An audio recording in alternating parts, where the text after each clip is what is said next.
말씀을 듣습니다.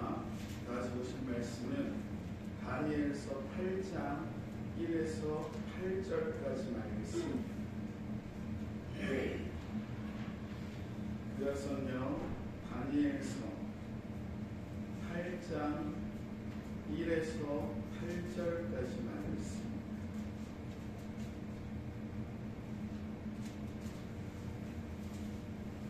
구약성경 1247페이지 있는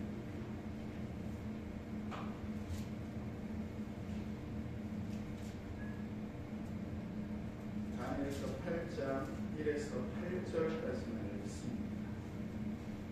다 찾으신 줄 알고 믿음으로 합독하도록 하겠습니다.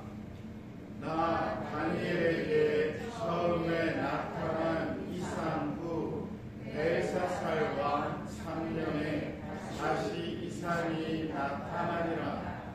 내가 이상을 보았는데 내가 그것을 볼 때에 내 몸은 엘람도 수산성에 있었고 내가 이상을 보기는 근래 강변에서니라.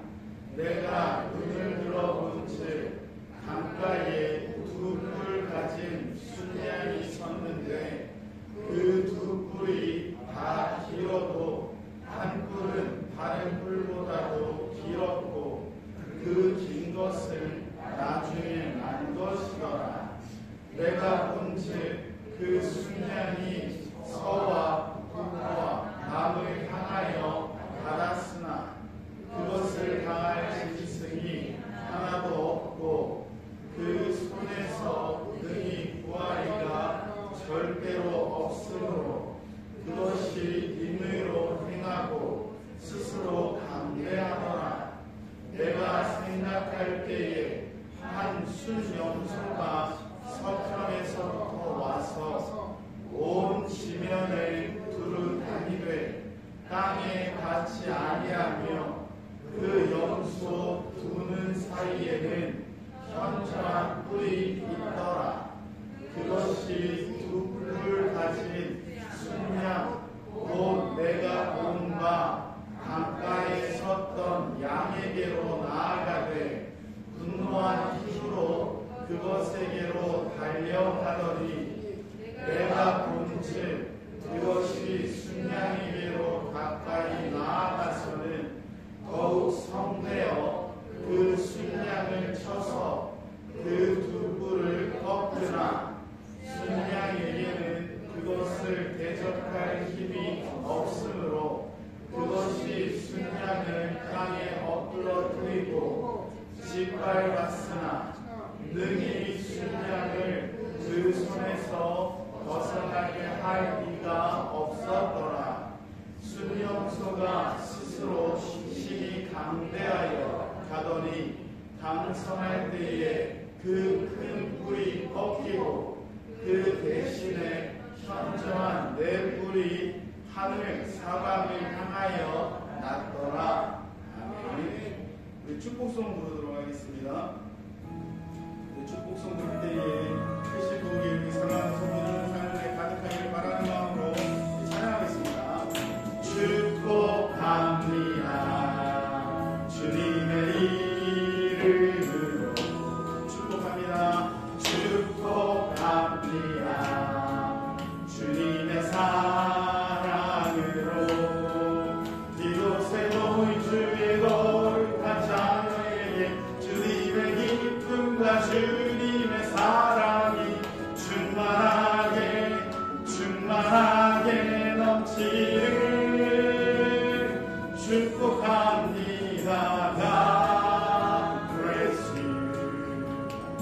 God bless you. 축복합니다. 주님의 사랑으로. 할렐루야. 아멘. 우리 좌우 형제자매님들을 향해서 우리 축복하며 인사했으면 좋겠습니다. 당신은 하나님의 선물입니다. 당신은 하나님의 은혜입니다. 당신은 하나님의 기쁨입니다. 보시기에 참 아름다우십니다. 할렐루야. 제가 학교 다닐 때 특강 교수님이 오셔서 그런 얘기를 했습니다. 목사를 빨리 죽이려면 안 좋은 마이크를 줘라. 마이크가 안 좋으면 목사가 빨리 죽는 거야.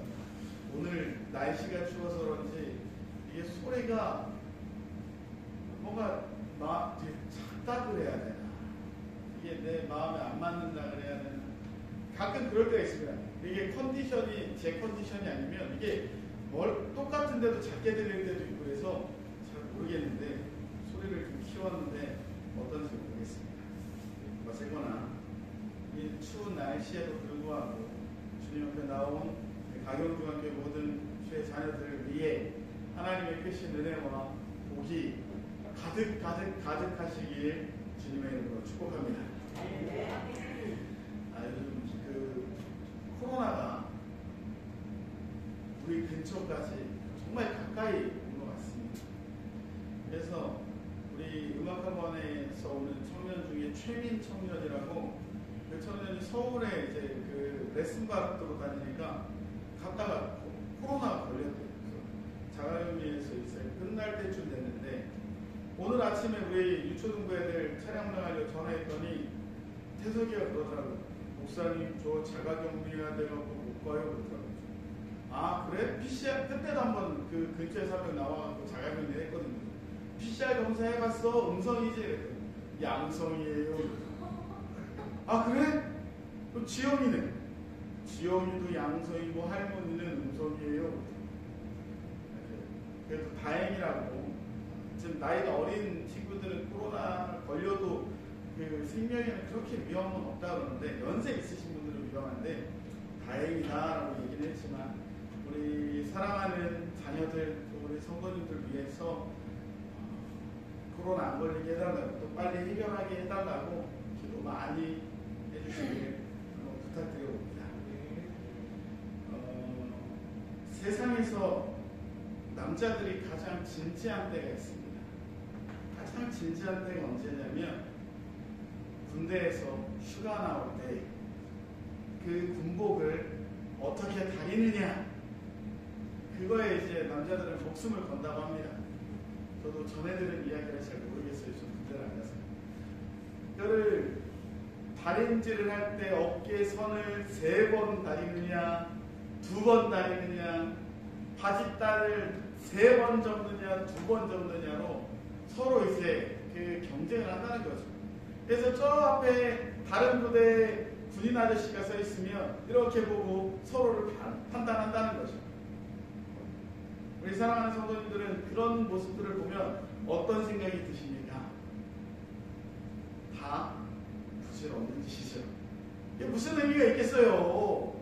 그냥 바깥에 있는 사람들 눈에는 군인 아저씨예요. 그냥 단을 3번 접든 4번 접든 10번 접든 그냥 군인 아저씨예요. 이제 제 입장에서는 아저씨가 아니라 군인 애기들이죠. 자기네들 리그에서만 서로 아웅다웅으로 싸우고 다투는데 참으로 부질없는 짓이다, 이 말입니다. 우리가 이제 다니엘서를 보는데 저도 다니엘서 8장은 처음 설교해봅니다. 진짜 처음 설교해봐요. 다니엘서는 어디까지 설교하냐면 1장에서 6장까지만 설교해요. 왜냐하면 스토리로 6개의 사건이 정확하게 딱 나오기 때문인데 7장부터는 이게 다니엘에게 주신 하나님의 그 계시들을 적어놓은, 그래서 구약의 묵시문학이다 합니다. 그래서 에스겔서와 함께 이 다니엘서는 신약의 요한계시록 같은 책입니다. 그러니까 이게 좀 어렵습니다. 근데 우리가 큐티를 이걸 하고 있으니까 오늘 본문을 정했어요. 7장에서는 우리가 전에 2장에서 봤던 느부갓네살 꿈 기억나시죠? 머리는 금, 가슴과 팔은 배와 허벅지는 동, 다리는 철, 발바닥은 철이랑 그냥 섞였는데 돌이 굴러와서 다 부셨다. 그 내용을 이제 다시 한번 하나님이 환상으로 주시는데 짐승들이 나와요. 처음에 사자 같은 짐승인데 등에 날개가 있고, 날개가 뜯기고 나서 사람의 마음이 생기고, 두 번째는 곰 같은 짐승이 나와서 뭐 뼈대 세 대를 물고 있고, 그리고 세 번째는 표범 같은 날개 달린 표범이 나옵니다.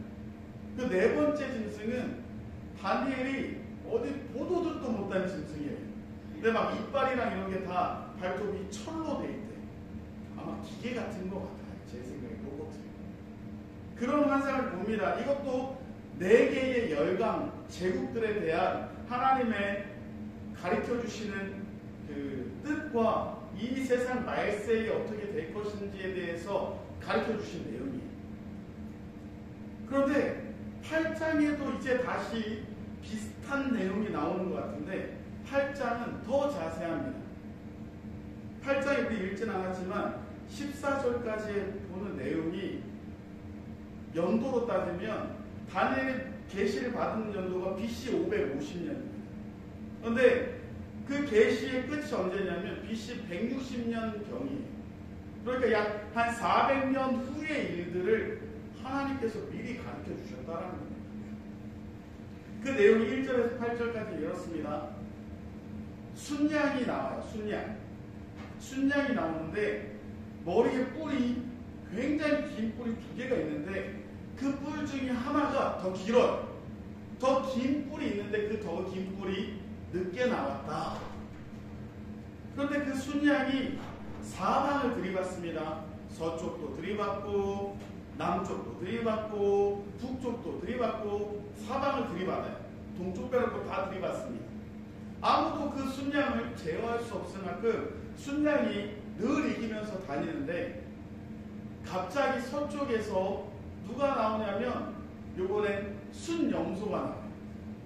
근데 이 순염소가 얼마나 빠른지, 우리 빨리 달리면 다리가 안 보인다고 그러잖아요. 발이 땅에 안 닿고 저 서쪽에서 거의 날라오듯이 날라옵니다.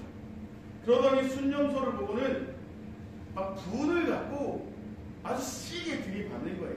근데 처음에 뿔이 정말 어마어마한 뿔이 하나가 달려 있었다. 그래서 그 뿔로 순양을 들이받았는데 이 순양이 어떻게 돼요? 그렇게 싸움 잘하던 순양이 그냥 한 방에 깨끗하고 쓰러져 버리는 거예요. 그래서 순염소가 그 순양을 막 짓밟았다. 그런데 문제는 뭐냐면 그 큰 뿔이 갑자기 떨어집니다. 갑자기. 그리고 다시 그 순염소 머리에 뿔이 하늘을 향해서 4개가 갈라져 나오는 이야기를 오늘 성경이 이야기하고 있습니다. 무슨 내용인지 아시겠어요? 저도 잘 모르겠어요. 순염소랑 순양이랑 싸운 이야기예요.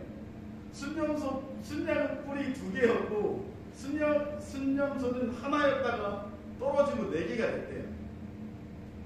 그냥 이거 글만 읽으면 뭔 내용인지 모르는데 15절부터 27절까지 가브리엘 천사가 이 이야기를 해석해 줍니다. 그 내용이 뭐냐면 지금 다니엘이 환상을 보는 그때가 언제죠? 벨사살 왕 3년이라고 1절에 말하고 있습니다. 그러니까 벨사살 왕은 어느 나라 왕이냐면 바벨론 왕이에요. 그런데 지금 이야기는 언제의 이야기냐면 메대와 바사 이야기부터 헬라 시대 알렉산더 대왕의 이야기까지 이야기를 하고 있어요. 순양은 어디를 나타내냐면 메대와 바사, 메디아와 페르시아라고 제가 말씀드렸죠. 그 두 군데를 이야기합니다. 제가 저번에 말씀드렸던 걸 다시 한번 되뇌어서 이야기하자면 그 메대의 왕 아스티아게스가 자기의 딸을 페르시아 왕에게 시집 보냅니다. 왜냐하면 자기 딸이 낳은 아들이 전 세계를 지배한다는 신탁을 받았어요. 뭐 설하니까 안 믿으셔도 되는데 어쨌거나 들어보시면, 그래서 그 손자를 없애보려고 메대에서 페르시아로 시집 보내버립니다. 근데 그것도 못 믿어서 대장군한테 그 손자를 죽이라고 말해요. 그래서 그 대장군이 손주를 죽이러 갔다가 자기 손에 못 죽이겠으니까 다시 또 자기 밑에 사람한테 하청을 줘요. 하청이 하청을 줘요. 그래서 하청 받은 애가 이제 죽이려고 가는데 아이를 훔쳐갖고 죽이려고 봤더니 이게 생각해보니까 제국의 왕이기도 하고 두려운 거예요. 근데 자기네 집 아이가 나타나고만 죽었어. 그래서 아이를 바꿔쳐버립니다. 그래서 실제 죽은 거 갖고 이제 아스티아게스 왕에게 보여줬으니까 왕이 이제 오케이 죽은 줄 알았던 그 아이의 이름이 고레스란 아이였어요. 우리 들어보셨죠? 다니엘서 1장에 보면 다니엘이 21절에 뭐라고 써있어요? 고레스 왕 원년까지 있었다 뭐 이렇게 표현하지 않습니까? 그 아이가 그 아이인 거예요. 그 아이가 자라는데 그 평민 집안에서 자랍니다. 그러다가 귀족이랑 이렇게 아이랑 놀다가 시비가 붙었어요. 귀족 아이가 법을 어겼어.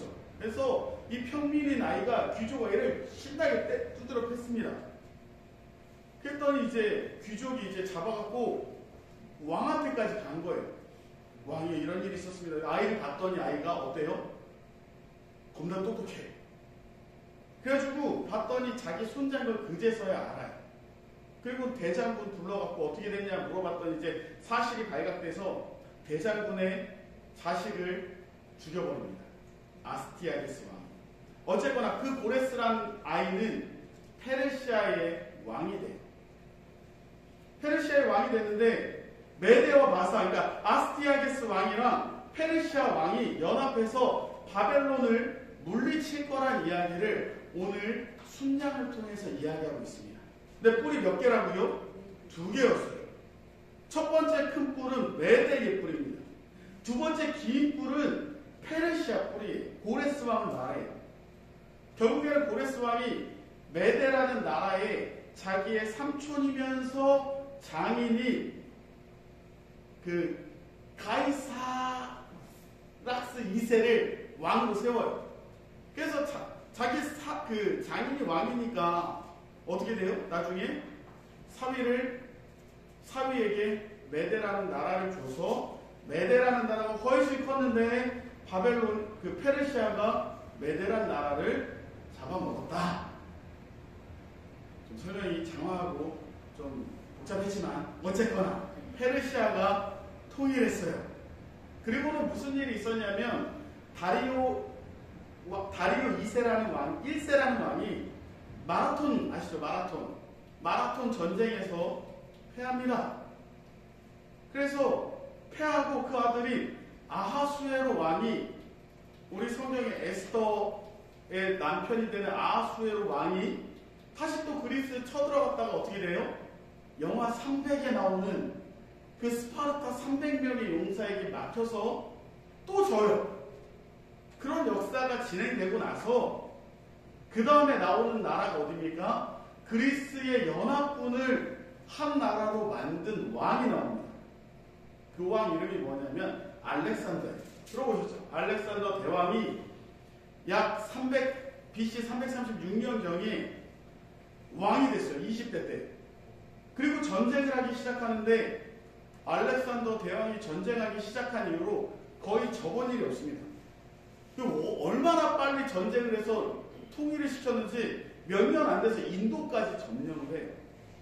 그때 페르시아랑 전쟁하는데 4년간 전쟁했거든요. 4년 동안 치고받고 죽도록 전쟁했는데 결국에는 알렉산더 대왕이 승리해버립니다. 331년에 알렉산더 대왕이 페르시아를 점령하고 인도까지 점령한 이후에 무슨 마음을 가졌을까요?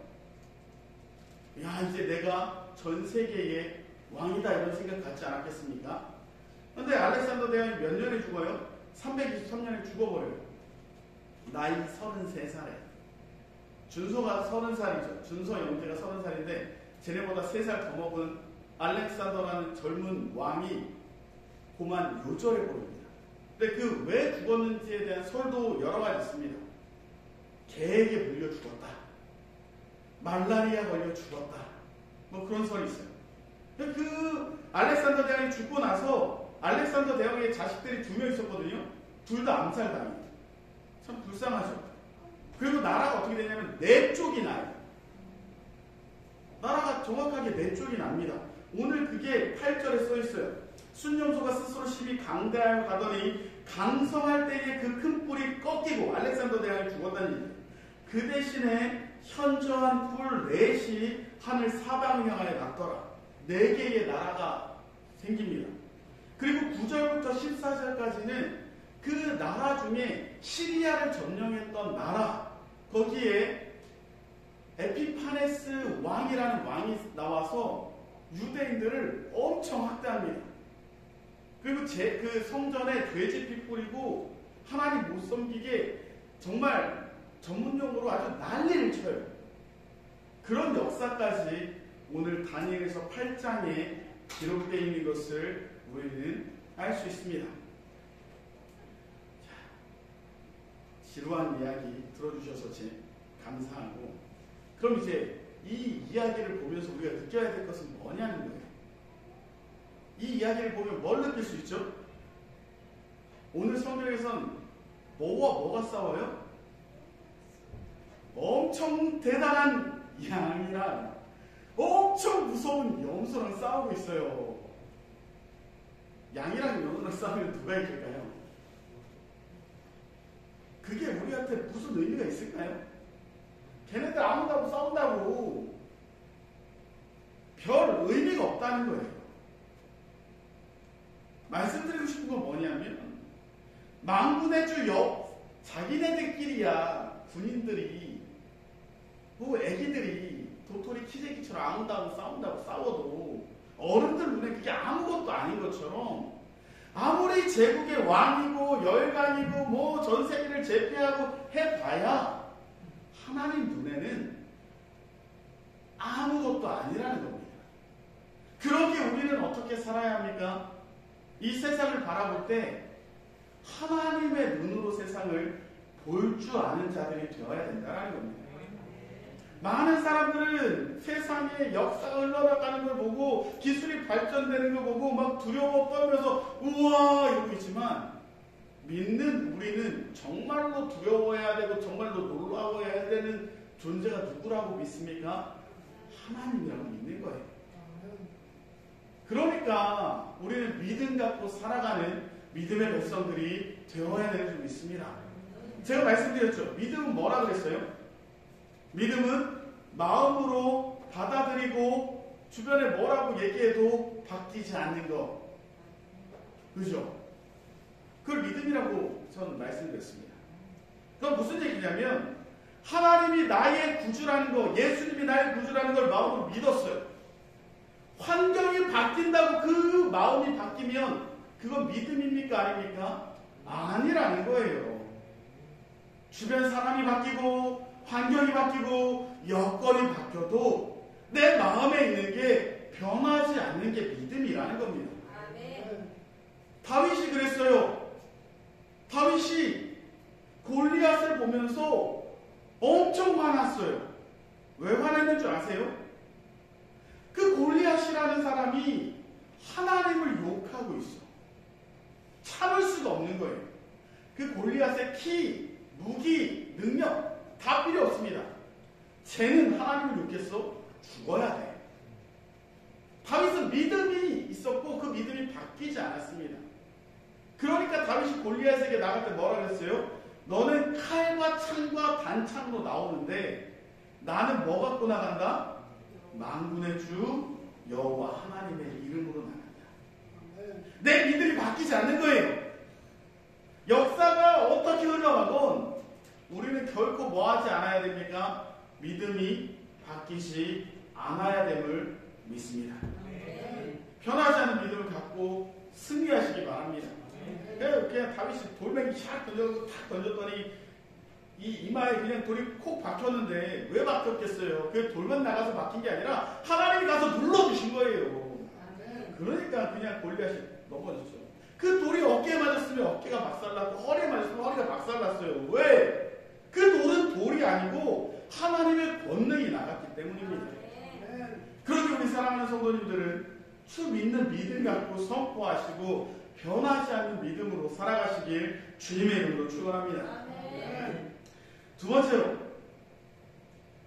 알렉산더 대왕은 우리 교과서에도 실릴 만큼 엄청난 왕이었어요. 근데 그가 어떻게 죽었다고요? 일설에 의하면 개에 물려 죽었거나 말라리아는 뭐에 물려 죽는 거죠? 그죠? 모기에 물려 죽는. 인간이 아무리 대단한 것 같아도 인류 역사상 가장 인간을 많이 죽인 동물이 모기라고 그러죠. 말라리아 때문에. 그 여름철에 날아다니는 모기는 정말 참을 수가 없어요.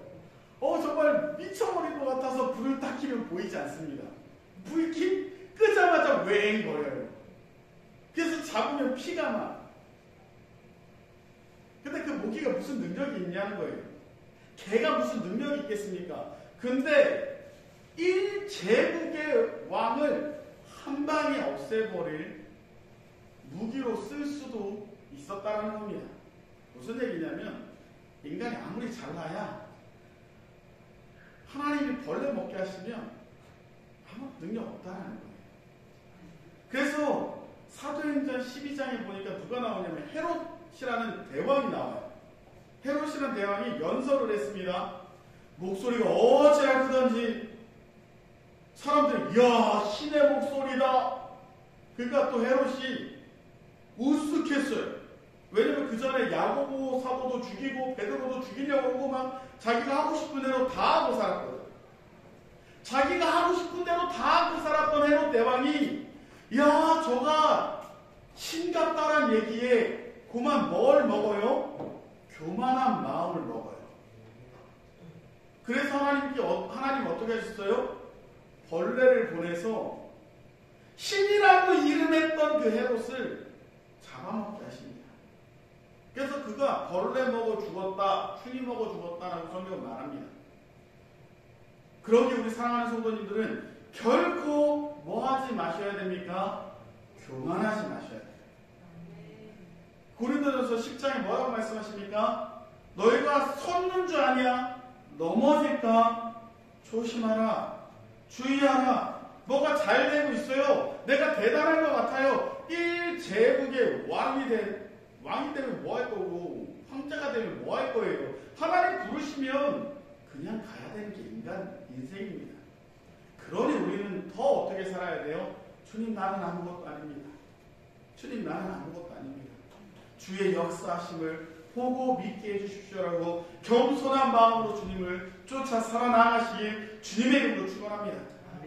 가장 겸손했던 게 누구십니까? 예수님이세요. 빌립보서 2장 말씀에 그렇게 말씀하고 계시지 않습니까? 너희들은 이 마음을 품으라고 그리스도 예수의 마음이니 그는 근본 하나님의 본체시나 자기를 하나님과 동등된 것으로 여기지 아니하시고 자기를 비워 종의 형체를 가지사 십자가에 죽기까지 복종하셨다. 너희들도 그렇게 살아라. 그렇다고 또 제 책으로 화답해 주시지 않습니까? 겸손하시기 바랍니다. 마지막으로는 우리가 정말 중요한 건 뭐냐면 내가 잘났다고 먼저 뛰어가도 안 되고요. 내가 지쳤다고 뒤썩어도 안 돼요. 우리는 어디 살아야 됩니까? 예수님이 계신 곳에 살아야 돼요.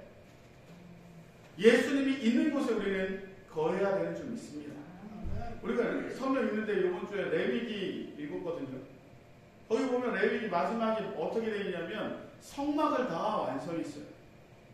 근데 뭐라고 써 있냐면 하나님의 임재하시는 구름이 임재의 상징인데 구름이 떠서 전진하면 성막 다 걷어서 전진해.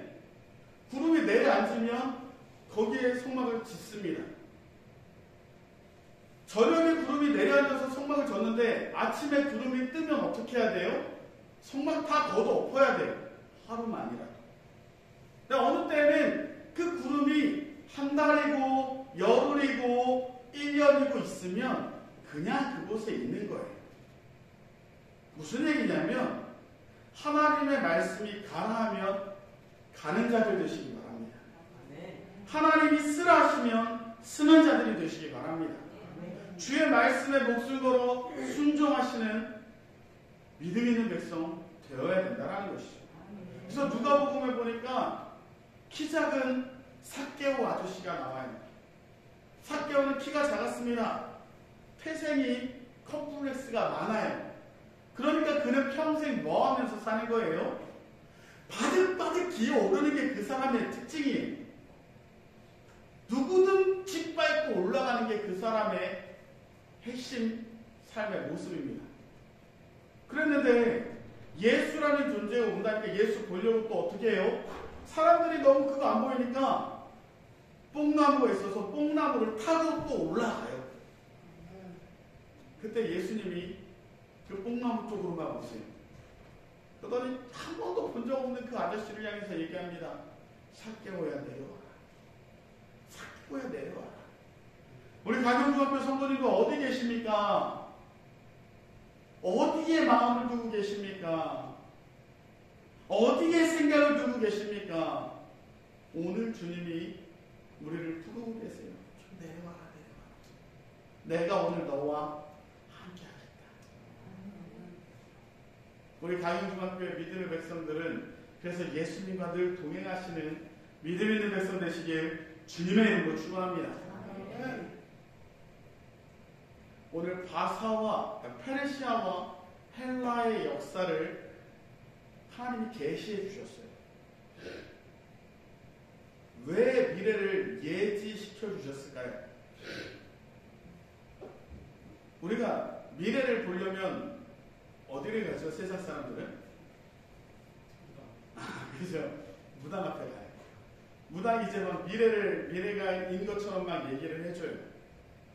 그럼 미래를 왜 들으려고 하죠? 무당한테 가서?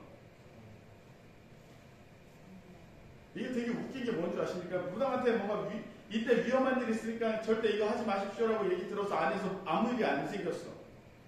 그럼 그 무당이 그 미래를 바꿔준 겁니까? 무당이 거짓말을 하는 건 아닐까요? 무당은 그래요. 오케이, 걔는 좋아. 하나님이 오늘 이 말씀을, 미래의 말씀을 왜 해주셨을까요? 이제 에피파네스라는 사람이 와서 사람들, 진짜 이스라엘 백성들은 2만 명씩 막 죽였거든요. 그냥 도망가라고 얘기하기 위해서 그렇게 얘기해 주셨을까요? 인류의 역사를 누가 움직이신다? 하나님이 움직이신다. 어려움도 있을 수 있고 좋은 일도 있을 수 있다. 하지만 마지막에 결국에는 어떻게 된다? 이 세상이 심판받고 예수 믿는 자들이 구원함을 얻는다라는 것을 오늘 말씀을 통해 가르쳐 주신 줄 믿습니다. 결국에 우리는 구원받은 것을 믿는다면 어떻게 살아야 된다고요? 믿음을 갖고 살아야 된다. 다윗 같은 믿음을 갖고 별거 아닌 세상 임금에게 두려워하지 마시고 예수가 거하시는 그곳에 함께 거하시는 믿음 있는 백성들 되시길 주님의 이름으로 축원합니다. 기도하겠습니다. 할렐루야. 사랑이 많으시고 내려오신 주 여호와 하나님, 주님을 찬양합니다. 세상의 역사들은 열심히 흘러갑니다. 바벨론이 지나고 메대와 바사가 지나고 페르시아가 점령했다. 또 헬라가, 그리스가 점령했다. 로마가 점령했다. 인류 역사는 많은 일들이 있지만 오늘 말씀을 통해 우리가 알아야 될 것은 그 역사를 운행하시는 분이 여호와 하나님이시며 인류 역사 마지막에는 하나님이 반드시 주의 백성들을 구원하시고 믿지 않는 대적하는 자들은 심판하신다는 사실을 우리가 알고 믿어야 될 줄 믿사오니 주여 우리가 믿음을 갖고 주님을 바라볼 수 있도록 은혜를 주시옵소서. 어린 다윗이 골리앗을 잡았던 것처럼 아무것도 아닌 가경중학교에 또 그 안에 있는 성도님들이 세상 임금을 물리치며 승리하는 하나님의 용사들 되게 복을 내려 주시옵소서. 아버지 하나님 또한 세상의 것들이 아무것도 아님을 고백하며 주님께 인내하며 가까이 나아가서 주님이 거하시는 곳에 우리가 함께 거하는 자 될 수 있도록 주여 우리와 동행하여 주시고 우리와 함께하여 주시옵소서. 볼지어다 내가 문 밖에 서서 문을 두드리노니 누구든지 그 마음문을 열면 내가 그에게로 들어가 그와 더불어 먹고 마시리라 말씀하신 예수님, 그 겸손하신 왕 예수님을 우리가 마음에 품고 살아가는 말세에 세상을 이기는 주의 백성들에게 허락하여 주시옵소서. 이런 말씀 우리 구주 예수 그리스도 이름 받들어 감사하며 기도 올리옵나이다. 아멘.